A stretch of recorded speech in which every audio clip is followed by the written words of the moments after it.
Hi everyone, मैं Om Prakash Prajapati. True media podcast में हम आपको आज ऋचा गौड़ साहब से मिलवा रहे हैं।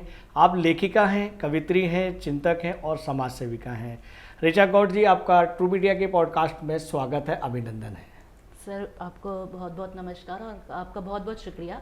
आपने मुझे मौका दिया यहाँ पे आने जी का। जी जी जी और जी। मैं आपसे रूबरू होकर बहुत ही अपने आप को सौभाग्यशाली अनुभव कर रही हूँ। आपका बहुत बहुत धन्यवाद इसके लिए। बहुत शुक्रिया ऋचा गौड़ जी। हमारे दर्शक भी आपको सुनकर बहुत अभिभूत होंगे। हम प्रश्नों की ओर चलते हैं कि जैसे कि आप एक स्त्री हैं, महिला हैं। जब बेटी जन्म लेती है तो उसे अपने समसामयिक विषयों को लेकर ही जन्म लेती है कि उसे जीवन में क्या करना है और उसे इस संसार के क्या क्या आदर्श मानने हैं। इस विषय में आप हमें, हमारे दर्शकों को क्या कहना चाहेंगे?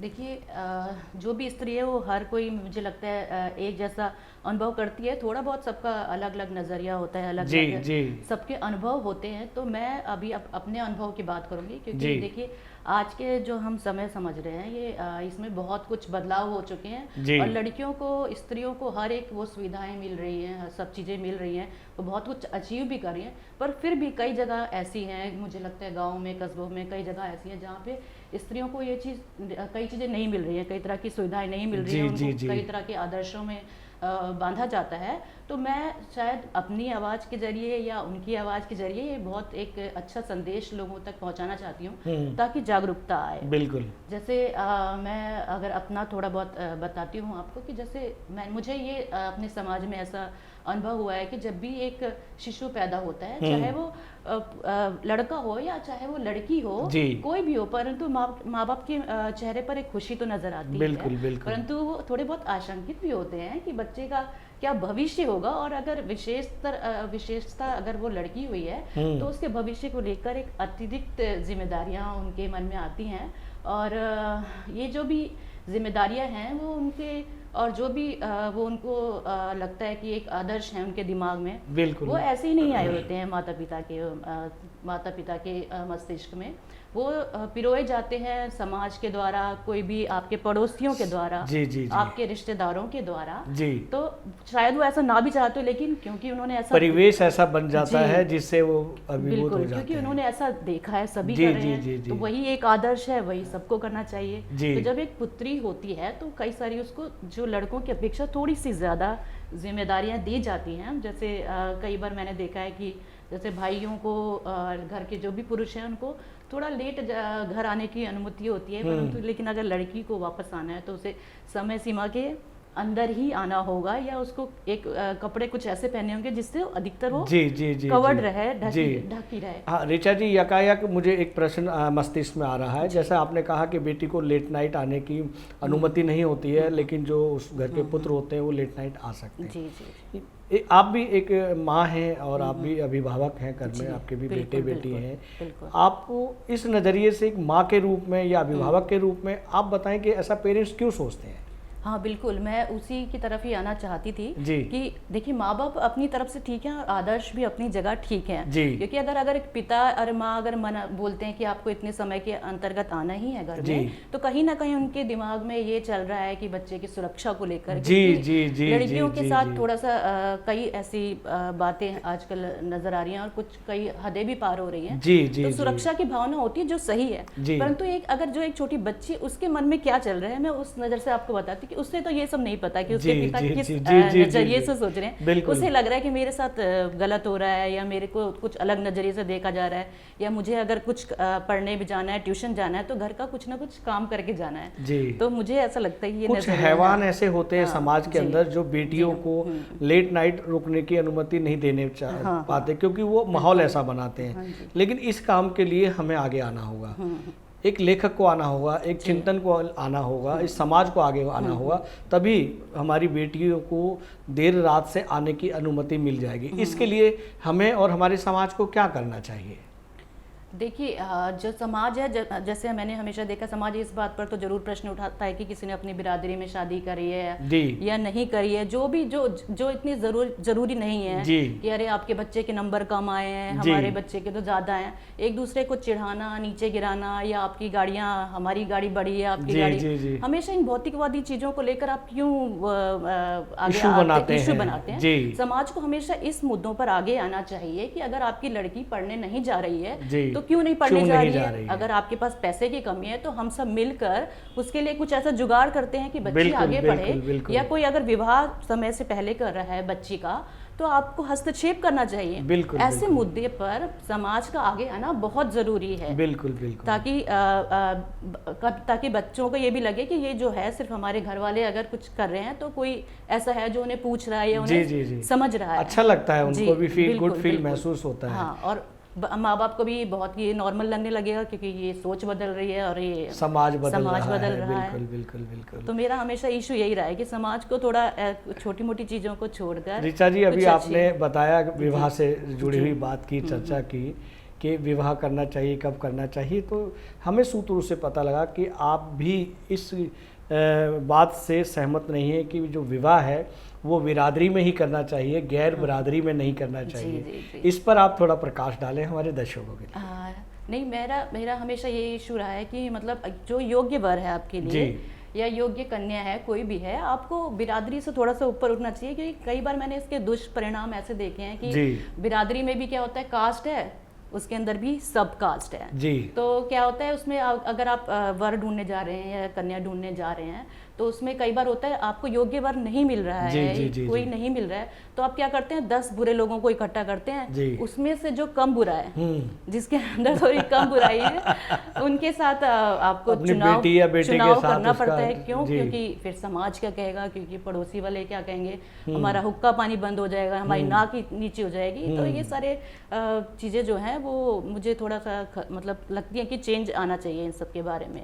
सबसे ऊपर क्या इस समाज को, वर्तमान जो युवा हैं, उन्हें बिरादरी में ही विवाह करना चाहिए, गैर बिरादरी में भी करना चाहिए? नहीं, मुझे लगता है कि जो भी योग्य है, अगर वो बिरादरी में मिल रहा है, या कोई ऐसा नहीं है कि आप जबरदस्ती आपको अगर बिरादरी में भी मिल रहा है तो आप उसमें कीजिए, लेकिन पहले आप उसकी योग्यता देखिए।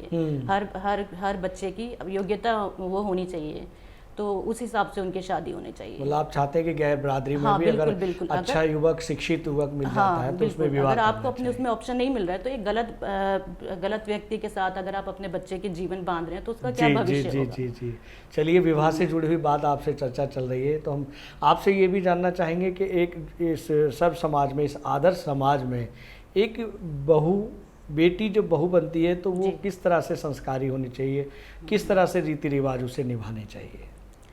देखिए, जो मैं जैसे पहले भी मैंने स्त्री के बारे में आपको बताया हुआ है, जब एक पुत्री होती है तब भी उसके आदर्श निर्धारित होते हैं और कई सारे ऐसे पैमाने बनाए जाते हैं आपके मैके में, और जब शादी होती है तो और भी ज़्यादा आपके लिए बहुत सारे मापदंड बने होते हैं, कई सारे नियम होते हैं, और वो नियम उसके लिए हमेशा ज़्यादातर असहज होती है वो उनको अपनाने में, क्योंकि उसने बचपन से ऐसा नहीं देखा हुआ है और यहाँ पे बिल्कुल उसके साथ अलग हो गया है, तो वो हमेशा उसको बहुत सारी मुश्किलों का सामना करना पड़ता है। तो जैसे आदर्श का निर्धारण, उसके ऊपर जो भी है जिम्मेदारियां थोप दी जाती हैं जी। वो क्या चाहती है या क्या नहीं चाहती है, उसको कितना समय लगेगा इसमें एडजस्ट होने में, ये सब नहीं पूछा जाता है जी। क्योंकि और वो अगर अपने प्रश्न भी करती है, अपने पड़ोसियों को देखती है या अपने माँ बाप से भी प्रश्न करती है कि मुझे ये सब ठीक नहीं लग रहा है जी। तो उसको यही कहा जाता है कि ऐसा हो रहा है, ऐसा सब कर रहे हैं, तो एक भेड़ चाल सी मुझे नजर आती है, क्योंकि सब कर रहे हैं इसलिए आपको करना है जी। तो मुझे ऐसा लगता है कि बहुत आदर्श के चक्कर में या एक दूसरे को देखने के चक्कर में हम अपने आप को भूलते जा रहे हैं जी। क्योंकि एक स्त्री के भी कई सपने होते हैं, उसे भी पूरा करना है, उसके लिए भी उसको समय देना चाहिए। बाकी जिम्मेदारियां निभा रही है, बट कुछ उसके बारे में भी सोचना चाहिए। ऋचा जी, आपने बहुत अच्छे शब्दों से हमें इस विषय के विषय में बताया। जैसे कि आज आप एक माँ हैं, पत्नी हैं और एक बहू भी हैं परिवार की, कल आप भी सास बनेंगी, तो आप अपने नज़रिए से, अपने दृष्टिकोण से बताएं कि एक घर की आदर्श बहू कैसी होनी चाहिए? देखिए, सबसे पहले तो मैं ये बताऊंगी, कुछ ऐसे शब्द हैं जी जी जो बहुत ही भारी भरकम हैं। जी। जैसे अगर आपके आपके सामने मैं शब्द लूँ बॉस, जी तो हमेशा ऐसा लगता है कि बॉस मतलब कि हमें उसको ओबे करना है जी जी जी तो ऐसे ही मुझे एक शब्द लगता है सास। जी। अगर मैंने ये सोच लिया कि मैं एक अच्छी सास बनूंगी, तो मेरे ख्याल से मैं कभी भी अच्छी सास नहीं बन सकती। क्योंकि मुझे ये सोचना चाहिए कि जो भी लड़की आ रही है, मुझे उसकी एक अच्छी माँ बनना है, उसका एक अच्छा दोस्त बनना है। जी। क्योंकि उसके एक अपने जीने का तरीका है, उसको उसका एक अपना व्यक्तित्व है। मैं उस पर कोई भी ऐसा अधिकार या उसको नियंत्रित नहीं करना चाहती हूँ। मैं चाहती हूँ वो सीखे अपनी, चाहे वो गलतियां भी करे, हमारे भी बच्चे करते हैं, अगर दूसरे बच्चे ने कर दिया कोई बात नहीं जी। वो अपनी गलतियों से सीखेगी, वो खुद करेगी, खुद इवॉल्व होएगी। उसे पर्याप्त समय देना चाहिए। और जहाँ पे बच्चों को आपकी ज़रूरत है वहाँ पे आप उनके साथ एक ढाल बन के खड़े हुए हैं उन्हें समझाने के लिए, परंतु जहाँ ज़रूरत हो। परंतु किसी के व्यक्तित्व पर हावी होना वो मुझे पसंद नहीं है। ऋचा जी, यहाँ एक उदाहरण मैं आपके सामने रखना चाहूँगा। उदाहरण कहें या वो बात कहें कि जैसे एक शिशु इस पृथ्वी पर जन्म लेता है, तो वो हमारे सर्दी, गर्मी, बरसात जैसे तमाम टेम्परेचर या मौसम को सहता है, तो उस समय उसे कुछ उलझन होती है, उसे परेशानी होती है, उसमें जीने में, अपने जीवन को जीने में उसे कष्ट होता है, उसे असुविधा महसूस होती है। उसके साथ साथ उस घर के उसके अभिभावकों को भी होती है। ठीक उसी तरह से जैसे एक वधू अपने ससुराल में आती है, तो वो सब कुछ नया नया होता है, क्योंकि उसे नहीं पता कि यहाँ के रीति रिवाज, यहाँ के तीज त्योहार या इनके बाकी जो कार्यक्रम है, या नमक कम खाना या मिर्ची ज़्यादा खाना, तेल डालना। मुझे लगता है कि उस वधू को भी एक वर्ष तो लगता होगा उस परिवार को समझने के लिए या अपने भाव को समझाने के लिए। क्या आप इस पर क्या प्रकाश डालें, क्या कहना चाहिए? मुझे तो ऐसा लगता है कि स्त्री को शायद सारा जीवन इसी में बीत जाता है कि वो किसको कैसे समझे। पहले वो अपने जब तक अपने मैके में समझती है, जब तक उसका विवाह हो जाता है, उसके बाद जब वो उनको समझती है, पूरा जीवन लग जाता है एक पूरे परिवार को समझने में, क्योंकि इतनी सारी अपेक्षाएं हैं, इतनी सारी जिम्मेदारियां होती हैं। और जब उसको लगता है कि वो कुछ फ्री हुई है, फिर आपके बच्चे बड़े हो गए हैं, फिर उनका आप पर दबाव आ जाता है, फिर उनके साथ आपकी जिम्मेदारियां जुड़ जाती हैं। तो जिम्मेदारियों तो से तो खैर नहीं बच सकती हैं, बस ये है, बस थोड़ा सा परिवार का एक सपोर्ट चाहिए। जी जी। जिम्मेदारियां अगर वो निभा रही हैं, नए परिवार में जा रही हैं, उस परिवार का भी सपोर्ट होना बहुत जरूरी है। बहुत अच्छी बात है ऋचा जी। हम आगे बढ़ते हैं। जैसा कि हमने अभी दर्शकों को बताया कि आप एक माँ हैं और एक बेटी हैं, पत्नी हैं, ये सब आप इन सब में जीती हैं आप जी। और इसके अलावा कौन सा व्यक्तित्व है आपके भीतर, वो भी हमारे दर्शकों को बताएं। देखिए, ऐसी बात है कि जो भी ये आपने मुझे बोला है, माँ है, पुत्री हैं, आप एक पत्नी हैं, ये या मेरा कोई नाम है जी, या जी, मेरा कोई धर्म है, मेरा कोई लिंग है, जी, जी, जी, ये सब मैंने नहीं चुना है जी। ये सब मुझे दिया गया है जी। तो जो वो दिया है गया है, चलो वो मैं उसे ईश्वर का वो आशीर्वाद समझकर उसको अपनाती हूँ। परंतु मेरा क्या उद्देश्य है जीवन में जीने का, मैं हमेशा इस प्रश्न की ओर हमेशा एक आतुर रहती थी इसका उत्तर जानने का, कि मेरे जीवन का क्या यही उद्देश्य है कि मैं किसी की माँ हूँ या पत्नी हूँ या कोई नाम हूँ। तो मैं हमेशा इसका उत्तर ढूंढने की कोशिश करती रहती थी, और कई बार मैंने अपने आप को अकेलेपन में बिताया है, अपना समय इसको जानने के लिए, इसका उत्तर ढूंढने के लिए किया है। तो मुझे जैसे मैंने जितने भी इंसानों से पूछा, जिसे इंसान कह सकते हैं, तो सबके जवाब अलग अलग होते थे कि मैं कौन हूँ अगर मैं उनसे पूछती थी, क्योंकि कोई आजकल इसका उत्तर जानना ही नहीं चाहता है क्योंकि भौतिकवादी जो भी सुख सुविधाएं उनको मिल रही हैं वो उसमें बहुत खुश है। तो किसी के पास शायद इसका उत्तर नहीं है, ना ही कोई समय है। तो मैंने अपना बहुत समय बेकार किया उनके साथ। फिर मैंने अपने आप से ही प्रश्न करने शुरू कर दिए। कुछ समय प्रकृति के साथ बिताया, कुछ ईश्वरीय आराधना में बिताया। तो मुझे इसका कई मुझे ऐसा लगा कि मुझे कुछ जवाब इसके मिलने शुरू हो गए हैं। जी। तो वो जवाब नहीं मिला हमें जो आपको जवाब मिल रहे हैं। हाँ जी। तो मैं जैसे देखती हूँ कि जैसे मुझे वास्तविक खुशी किस चीज़ में मिलती है जी। तो मैंने देखा कि या तो मुझे किसी पुस्तक पढ़ने में या किसी साहित्यकार के बारे में जानने में मुझे जो खुशी मिलती है, या मुझे सबसे ज़्यादा खुशी मिलती है प्रकृति के साथ। वाह। प्रकृति में अगर मैं किसी फूल को देख रही हूँ, किसी तितली को देख रही हूँ, या सिर्फ बादलों को भी देख रही हूँ, तो कुछ ना कुछ वो सिखा के जाते हैं हर बार। और उनका कोई भी ऐसा नहीं होता कि लेन देन का कोई ऐसा रिश्ता नहीं है, वो कुछ निस्वार्थ भाव से वो हमेशा वो देते ही हमेशा सिखा कर जाते हैं, देते हैं, कुछ ना कुछ देकर जाते हैं। बिल्कुल। तो उस प्रकृति के बीच में रहकर, और जैसे आप जैसे कुछ पॉजिटिव लोग हैं उनके साथ क्या बात है, क्या बात है, बहुत शुक्रिया जीवन आपका, बहुत शुक्रिया। सही दिशा में जा रहा है मेरा। जी जी जी। चलिए, आपने बहुत अच्छा बताया कि एक व्यक्ति के भीतर में और भी होता है, लेकिन उसे समाज में कोई जानना नहीं चाहता जी। कि और कौन है। ये सब तो सामाजिक रिश्ते दिए गए हैं, जी। चाहे वो बेटी है, पुत्री है, समाज सेवी है, ये सब समाज के हैं। जी। लेकिन आप क्या हैं ये कोई नहीं जानना चाहता, बिल्कुल, ना है बताना चाहता, लेकिन वो आपने प्राप्त किया। आपको बहुत शुभकामनाएं। बहुत बहुत हम आगे धन्यवाद। चलते हैं। जैसा कि एक व्यक्ति होता है ना, कि एक कामयाब व्यक्ति होता है और पुरुष होता है, तो उसके पीछे कहते हैं कि स्त्रियों का हाथ है। आज आप जो निखर कर इस पृथ्वी में, इस ब्रह्मांड में, इस सृष्टि में, मैं अब ये नहीं कहना चाहूँगा, रिश्ते में नहीं बांधना चाहूँगा आपको, जी, बिल्कुल। आपके भाव को लेकर, इस ब्रह्मांड में आपको जो शिखर तक पहुँचा रहा है या पहुँचाया है या पहुँचने वाली हैं आप, जो आत्मीयता, जो अपने जो सहानुभूति कहें या जो अभिव्यक्ति कहें, जी। ये सब जो प्राप्त करने में किसका सहयोग रहा है? देखिए, अगर हम अभी भी सहयोग की बात करते हैं ना, जी। तो हमें हमेशा असंतुष्टि ही मिलेगी। जी क्योंकि हम जो है मानव से सहयोग की बात करते हैं, जो जी। जो हमेशा स्वार्थ में घूमता रहता है। जी जी तो ऐसे ही बहुत सारे लोग मिले, जिससे भी मैंने एक्सपेक्ट किया वहाँ से मुझे नहीं मिला ऐसा कोई भी सहयोग, तो बहुत मन भी दुखी हुआ और बहुत समय भी खराब गया।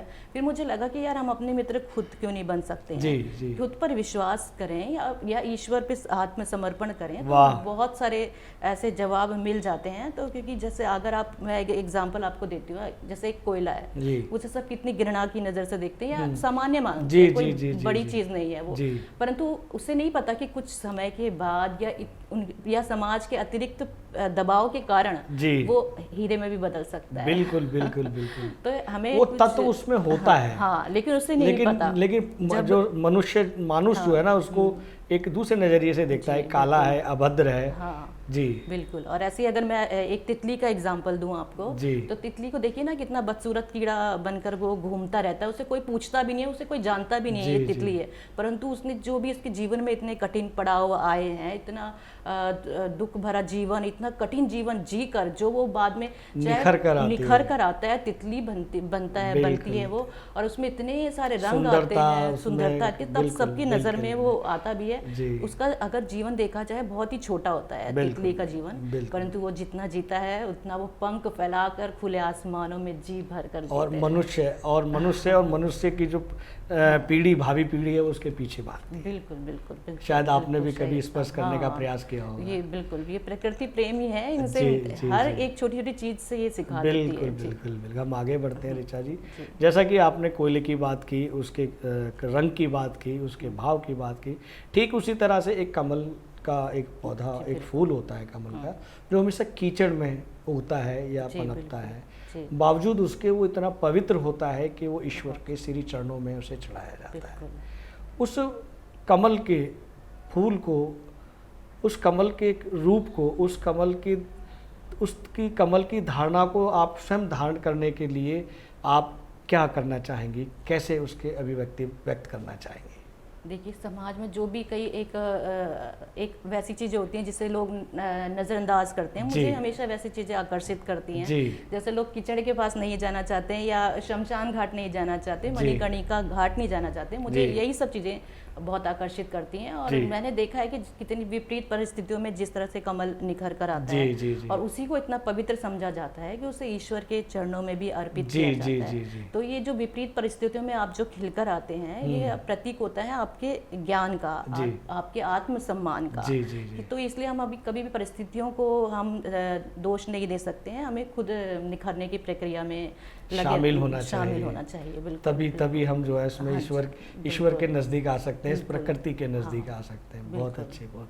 आपकी बातों से और उससे ऐसा लगता है कि जो समाज है, जो भारतीय समाज भी कह सकते हैं इसे, तो उससे आप नाखुश हैं।